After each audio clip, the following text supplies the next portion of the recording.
함께 누가복음 8장 1절에서 15절을 읽었습니다. 읽으시면서 예수님 어디 계신지 보셨습니까? 예수님 어디 계십니까? 오늘 말씀에 그 후에 예수께서 각 성과 마을에 두루 다니셨다라고 말씀하고 있죠. 각 성과 마을을 두루 다니고 계십니다. 뭐하러 다니실까요? 관광하러 다니실까요? 그건 아닌 것 같습니다. 뭐 하십니까? 사람을 찾고 계십니다. 그럼 병 고칠 사람을 찾을까요? 귀신 들린 사람 찾고 있습니까? 아니요, 그들은 찾지 않아도 예수님을 찾아옵니다. 자기에게 몰려오는 수많은 사람들, 4절 보니까 각 동네 사람들이 예수께 나와 큰 무리를 이루었다라고 말씀하지요. 그 큰 무리를 이룬 사람들, 예수님이 찾은 사람들 아닙니다. 그들이 예수님을 찾아 나온 거죠. 그런데 그들 속에서 예수님이 찾고 계시는 사람들이 있어요. 누구를 찾고 계실까요? 천국 복음을 전파합니다. 구약 성경을 가르치십니다. 그리고 병을 고쳐주십니다. 예수님이 이렇게 사역을 하시면서 그들 가운데서 찾고 있는 사람이 있어요. 그 사람은 예수님께서 전하는 복음을 듣고 하나님의 자녀가 될 사람입니다. 말씀을 듣고 깨닫고 나가서 실천하여 열매 맺을 사람을 주님은 찾고 계십니다. 은혜 받고 하나님의 자녀가 되어 착한 행실로 열매 맺어 하늘에 계신 아버지께 영광 돌릴 그 사람을 찾고 계시는 겁니다. 예수님 옆에 또 누가 있습니까? 수많은 무리들 가운데 이미 하나님이 예수 그리스도에게 붙여주시고 예수 그리스도께서 찾은 사람들이 거기 있어요. 성경은 어떻게 기록하고 있습니까? 거기에 누가 있었습니까? 12 제자가 함께 하였다라고 말하지요. 또 이어지는 말씀에 보니까 악귀를 쫓아내심과 병 고침을 받은 어떤 여자들이 거기에 함께 있습니다. 그 사람들은 7 귀신이 나간 자 막달라이냐라고 하는 마리아, 막달라 마리아가 거기 있었고, 또 헤롯의 청지기 구사의 아내였던 요한나와 수산나도 거기 있습니다. 또 다른 여자들도 여기 있습니다. 이 사람들은 누구입니까? 예수님께서 이미 찾은 사람들이에요. 예수님의 말씀을 듣고 예수님에게 찾아와서 병 고침을 받고 그리고 나서 뭐 하는 사람입니까? 열매 맺고 있는 사람들입니다. 자, 이제 다시 한번 보십시오. 거기에 또 누가 있습니까? 나도 있습니까? 우리는 말씀을 읽을 때에 마치 남의 이야기 보듯이 볼 때가 많습니다. 그러나 이 말씀은 오늘 지금 나에게 주시는 말씀이에요. 그러니 나도 눈 크게 뜨고 봐야죠. 나는 어디에 있습니까? 각 동네에서 나와서 큰 무리를 이루고 있는 사람들 가운데 나는 있습니까? 오늘 우리의 목표입니다. 나를 찾는 겁니다. 숨은 그림 찾듯이 나를 한번 찾아보십시오. 나는 어디에 있습니까? 나는 지금 뭐 하고 있습니까? 누가는 이 말씀을 통해서 우리에게 말하고 싶은 게 있습니다. 너는 어디 있니? 여기에 예수님이 계신다. 예수님은 사람을 찾고 계시고 예수님 옆에 제자들이 있어요. 그건 예수님이 찾은 사람들이죠. 예수님께서 밤새 기도하고 그 다음날 아침에 너 이리 와, 너 이리 와 하고 불러낸 12명의 제자들이 거기 있어요. 예수님이 찾은 사람들입니다. 제자들은 뭐 하고 있습니까? 예수님이 하시는 그 일을 같이 하고 있어요. 그 곁에 보니 또 사람들이 있습니다. 어떤 여자들입니다.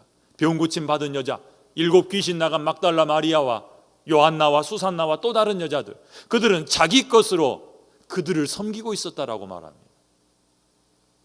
이들도 예수님이 찾은 사람들입니다. 지금 예수님은 또 사람을 찾고 계십니다. 여러분을 찾고 계세요. 거기에 있는 사람들 가운데 모든 사람들은 한 가지를 선택합니다. 오른편에 설지 왼편에 설지. 듣고 기쁨으로 끝나는 게 아니라 열매 맺는 사람이 있고 그냥 가는 사람이 있죠. 오늘 이 말씀을 통해서 나는 어디에 있는지 분명히 찾아낼 수 있기를 바랍니다. 예수님 옆에 착하고 좋은 마음으로 말씀을 듣고 그 말씀대로 지켜 살고 있는 사람들 속에 내가 있는지, 듣고 배부르서 그냥 가는 사람, 아니면 기쁨으로 그냥 돌아가 버리는 사람, 그 속에 내가 있는지 볼 수 있으면 좋겠습니다. 본다는 것은요, 굉장히 중요한 문제입니다. 특히 나를 본다는 것은요, 두 가지를 동반을 해요. 하나는 나에게 괴로움을 가져다 줍니다. 나는 왜 이렇게 살지? 힘들어합니다. 지금 있는 내 상황을 힘들어하는 것. 또 하나는 그 괴로움이 나로 하여금 변화하게 한다는 겁니다. 불편하면 편하게 가려는 것이 우리들의 습성이에요. 저는 불편하면 뭐든지 뜯어 고칩니다. 내가 괴로우면 괴롭지 않는 곳으로 가려고 애쓰겠죠. 내가 예수 그리스도를 만나서 그 듣는 말씀 가운데 내 안에 괴로움이 생기면 나는 그렇게 하지 않으려고 움직이게 돼요. 이 움직임이 우리에게 변화를 일으킨다는 겁니다. 그렇기 때문에 말씀을 들을 때에 그 말씀 속에서 나를 찾는 것이 중요하죠. 나를 발견하는 사람은 내가 그 자리에 있는 것이 괴롭죠. 주님 말씀 들을 때 나는 왜 저렇게 살지 못했을까? 이 괴로움이 나로 하여금 변하도록 만든다는 얘기입니다. 자, 오늘 이렇게 내 자신을 말씀 속에서 찾아낼 수 있기를 바랍니다. 예수님만 찾지 말고, 예수님이 곁에 있는 제자들이나 여자들만 찾지 말고 그 틈바구니에 있는 내 자신을 찾아야 내가 예수님 편에 설지 반대편에 설지 변화할 수 있다는 것입니다. 예수님께서 각 성과 마을에 두루 다니면서 사람들에게 복음을 전했습니다. 그리고 이제 그 사람들이 다 예수님께 나왔습니다. 우리는 예수님 앞에 나와서 예수님의 말씀을 듣는 이 사람들 속에서 내 자신을 찾아야 된다라고 말했습니다. 오늘 들은 말씀은 어떤 말씀입니까? 4가지 땅에 대한 비유입니다. 이 비유를 제자들이 깨닫지 못했어요. 그래서 제자들이 이 비유의 뜻이 무엇입니까? 라고 묻습니다.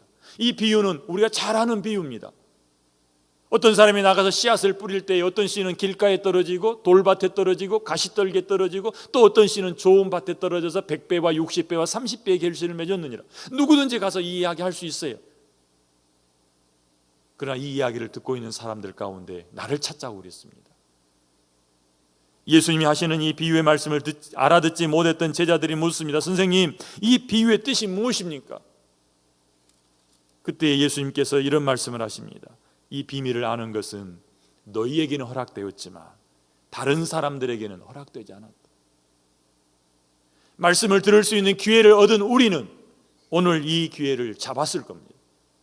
우리에게 허락된 겁니다. 허락되었으니 이 말씀 속에서 주님을 만나실 수 있기를 바랍니다. 말씀이 선포되어질 때에 길가에 있다는 것은 말씀을 들으나 이에 마귀가 가서 그들의 귓가에서 말씀을 빼앗아가 버린다라고 말하죠. 왜 그렇습니까? 믿어 구원을 얻지 못하도록 하기 위해서 마귀가 와서 빼앗아가 버린다라고 말합니다. 로마서 10장 10절에 보면 사람이 마음으로 믿고 의에 이르고 입으로 시인하여 구원에 이릅니다. 말씀을 듣고 마음에 믿은 다음 입으로 고백할 때에 구원에 이르게 됩니다. 그런데 마귀는 말씀을 들은 다음 그 말씀이 마음에 믿어지기 전에 빼앗아가 버린다는 거죠. 말씀을 듣기는 듣지만 생각이 복잡해서 다른 여러 가지 잡다한 생각을 하다가 말씀을 놓쳐버리는 거 보니까 마귀가 빼앗아가는 거네요. 다른 생각 가지고 이 말씀을, 다른 가치관에서 이 말씀을 듣기 시작하면 마치 바리새인이나 사두개인들처럼 예수님의 말씀 속에서 트집 잡으려고 말씀을 들으면 결코 그 사람은 그곳에서 구원에 이르는 복음을 듣지 못하겠지요. 여러분 어떻습니까? 하나님의 말씀을 여러분 귓가에 들리지만 그 말씀이 마음에 심겨지지 못하도록 빼앗겨 버릴 때가 어떤 때입니까? 여러분도 다른 생각을 가지고서 들으면 안 들릴 거예요. 여러 가지 고민거리 가지고서 이 말씀을 들으면 듣지 못할 거예요. 저 같은 경우는 몸이 피곤해서 졸릴 때면 이 말씀이 자꾸 빼앗겨 버려요. 알면서도 빼앗기지 않으려고 애쓰지만 피곤하면 빼앗기고 추운 곳에 있다 들어와서 따뜻해지면 빼앗기고. 여러분 어떻습니까? 우리는 생각할 때 이 4가지 종류가 완전히 나눠져 있다고 생각합니다. 저는 그렇게 생각하지 않습니다. 이 4종류의 밭은 항상 우리를 따라다닙니다. 내가 육신의 일로 피곤할 때면 나는 어느새 길가에 밭이 되어서 듣고는 있는데 끝나고 나면 뭐가 남은 게 없어. 길가죠. 돌밭은 뭐라고 주님이 설명하십니까? 돌밭은 기쁨으로 받습니다. 말씀을 들을 때는 깨달아져서 마음이 기뻐요. 그런데 환난과 핍박이 다가오면 그냥 포기해버려요. 마태복음에서는 이렇게 말합니다. 말씀을 듣고 즉시 기쁨으로 받았지만 뿌리를 내리지 못하여 환난이나 박해가 일어날 때에는 곧 넘어지는 사람이다. 말씀을 듣고 깨닫기는 하지만 내게 다가오는 어려움, 그 말씀대로 실천하기 위해서 내가 견뎌야 될 어려움들이 발생하는데 그 어려움 앞에서 에이, 나는 안 돼 하고 포기해버리는 사람이 돌밭입니다. 여러분도 그렇지요? 저도 그렇습니다. 말씀을 들은 자이나 지내는 중에 이생의 염려와 재물과 향락의 기운이 막혀 온전히 결실하지 못하는 사람, 그 사람은 가시밭에 떨어진 사람이죠. 가시밭과 같은 사람. 말씀을 듣기는 하지만 가로막는 게 있습니다. 그게 무엇입니까? 이생의 염려와 재물과 향락입니다. 이것들이 더 크게 보이는 겁니다. 마태는 이것을 세상의 염려와 재물의 유혹에 막혔다라고 말하지요. 누가는 바울을 따라다니는 사람입니다. 바울은 그의 서신서에 보면 늘 이 정욕이란 말을 자주 써요. 정욕, 육체의 정욕, 이 세상에 속한 육체의 정욕. 우리가 싸워야 될 걸 정욕이라고 말하죠. 바울과 함께 다니는 누가는 예수님의 이 말씀을 연구할 때에 이게 굉장히 크게 다가왔을 거예요. 왜냐하면 바울과 함께 다니면서 늘 설교할 때마다 듣던 정욕에 관한 이야기, 우리가 싸워야 될 것은 정욕이다라고 말하는데 주님이 말씀하시잖아요. 이생의 염려와 재물과 향락의 기운이 막힌 사람. 예수님을 가장 깊이 이해했던 사도 요한은 요한일서 2장에서 이걸 세 가지로 딱 분류해 주죠. 이것들은 아버지에게서 오지 않고 세상으로부터 오는 것인데 육신의 정욕과 안목의 정욕과 이생의 자랑이다. 사도 요한이 하는 이야기입니다. 우리는 이 말도 잘 알고 있습니다. 그런데 사도 요한이 말했던 요한일서 2장 17절의 말씀은 잘 기억 못해요. 그래서 제가 오늘 한 번 더 읽어드릴게요. 요한일서 2장 17절이 이렇게 말씀합니다. 이 세상도 그 정욕도 지나가되 오직 하나님의 뜻을 행하는 자는 영원히 거하느니라. 이생의 자랑과 안목의 정욕 그리고 육신의 정욕은 다 지나가 버릴 것이. 남는 것은 하나님의 뜻을 행하는 것만 남는 거예요. 영원한 것은 하나님의 뜻을 행하는 사람입니다. 주님이 찾고 있는 사람이기도 하지요. 그런데 주님의 말씀을 듣고서 마귀에게 빼앗겨버리는 사람, 환난이 올 때 포기해버리는 사람, 이생의 자랑이나 육신의 향락 때문에 그것을 결실로 이어지지 못하고 멈춰버리는 사람들이 많이 있습니다. 주님이 찾는 사람은 15절에 나옵니다. 15절 말씀을 함께 읽어볼까요? 15절 말씀입니다. 같이 읽습니다. 좋은 땅에 있다는 것은 착하고 좋은 마음으로 말씀을 듣고 지키어 인내로 결실하는 자니라. 아멘. 여기에 우리가 봐야 될 게 있어요. 첫째는 태도입니다. 자세나 태도. 어떻게 말하고 있습니까? 착하고 좋은 마음으로 말씀을 받는 거예요. 내게 주시는 말씀이다, 이건 내 거야 하는 좋은 마음으로 이 말씀을 받는 것. 두 번째로는 듣고 끝나지 않고 지키는 사람입니다. 그 말씀을 듣고 끝나버리는 게 아니라 그대로 지켜 사는 사람. 누가복음 10장에 그런 비유가 나오죠. 선한 사마리아인의 비유. 그 비유를 다 끝내고 나서 주님이 딱 한 말씀 하세요.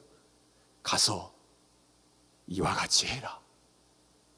주님이 그 사람에게 알려주는, 주님을 찾아와서 누가 선한 이웃입니까? 라고 묻는 그 사람에게 하시는 말씀은 가서 너도 이와 같이 해라 라고 말씀하시는 거예요. 우리에게 필요한 것은 듣는 것보다 들은 말씀을 지키는 것입니다. 또 한 가지 우리가 봐야 될 게 있습니다. 그것은 여러 어려움 앞에서 인내하면서 결실해야 된다는 것입니다. 좋은 밭의 특징이라면 이 세 가지죠.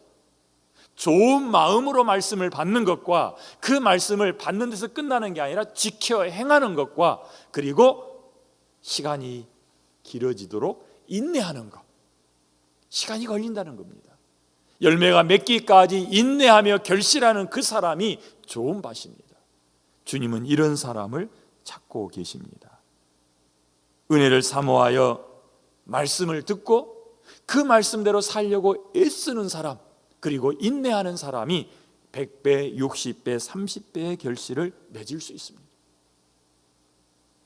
이 말씀을 들여다보면 마치 우리의 노력만 있는 것처럼 보입니다. 그러나 그렇지 않습니다. 말씀을 들을 수 있는 것은 은혜 받지 않고는 들을 수 없습니다. 은혜는 뭐냐면 들은 말씀을 깨닫게 만드시는 하나님의 일하심입니다. 그 하나님의 일하심이 우리 가운데 있지 않으면 우리는 100마디를 들어도 한마디도 깨달을 수 없어요. 들어도 듣지 못하고 보아도 보지 못하는 것, 그건 하나님의 은혜가 없기 때문입니다. 예수 그리스도 앞에서 똑같이 병 고침을 받지만 어떤 사람은 막달라 마리아처럼 예수님 옆에서 열매로 맺는 사람이 있는가 하면 그냥 돌아가 버린 사람이 있습니다. 10명의 문둥병자를 고쳐줬는데 9은 가버리고 하나만 주님 앞에 돌아온 것처럼 은혜 없이는 올 수 없다는 겁니다. 은혜 없이는 변할 수 없습니다. 동시에 100% 우리의 노력이 없이는 또 변하지 않습니다. 왜냐하면 우리가 우리의 삶 속에서 이미 찌들어 있는 옛 습관과 싸워야 하기 때문입니다. 그러므로 우리는 말씀을 듣고 변하기 위해서는 100%의 주님의 은혜가 필요하고 100%의 우리의 노력이 필요한 겁니다. 이걸 통해서 우리는 좋은 땅의 모습을 갖추게 될 것이요 열매를 맺게 될 것입니다. 그러나 기억하십시오. 내 안에는 하루에도 12번씩 길가가 됐다가 돌밭이 됐다가 가시밭이 됐다가 좋은 땅이 됩니다. 나를 잘 붙잡지 않으면 열매 맺기까지 가기가 어렵다는 겁니다. 그래서 우리는 하나님 은혜가 필요합니다라고 구하고 하나님 내가 이 은혜를 누릴 수 있도록 힘 주십시오 하고 구해야 합니다. 그것이 우리의 기도 제목이 되어야 합니다. 자, 이제 정리하겠습니다. 예수님 주위에 많은 사람들이 모여 있습니다. 거기에는 이미 주님이 찾은 사람도 있고 주님이 찾고자 하는 사람도 거기 있습니다. 우리가 찾는 사람은 누구입니까? 내 자신입니다. 나는 어디에 있습니까? 이 많은 사람들 가운데 주님의 말씀을 듣는 사람, 주님으로부터 고침받는 사람, 주님으로부터 필요를 채움을 받는 사람들 가운데 나는 어디에 있습니까? 은혜를 사모하여 예수님을 찾아 나왔지만 은혜 받고 열매 맺는 사람들과 그렇지 못하는 사람들로 쫙 나뉘어집니다. 마지막 때에는 오른편과 왼편, 양과 염소, 천국과 지옥으로 나뉘게 될 것입니다. 지금도 나뉘고 그때도 나뉘어질 거예요. 우리의 관심은 제자들이 아닙니다. 우리의 관심은 막달라 마리아가 아닙니다. 우리의 관심은 내 자신이요, 내 가족이요, 내 자녀요, 내 이웃이 되어야 합니다. 나는 어디에 있습니까? 오늘 이 말씀을 통해서 내가 어디에 있는지 찾아낼 수 있기를 바랍니다. 듣기만 하지 말고 지켜 행하고 인내함으로 결실하는 주님이 찾는 성도가 되시기를 바랍니다. 기도하겠습니다. 좋으신 아버지 하나님 감사합니다. 귀한 말씀 주셨으니 이 말씀 붙잡고 이제는 우리가 살아가게 하여 주시옵소서. 우리가 열매를 맺되 100배의 결실을 하게 하여 주시옵소서. 주님 찾는 사람들이 다 되게 하여 주시옵고 제자들이나 여주인들처럼 주님 곁에서 주님을 돕는 자들이 되게 하시고 주님과 함께 결실하는 자들 되게 하여 주시옵소서. 예수님 이름으로 기도합니다. 아멘.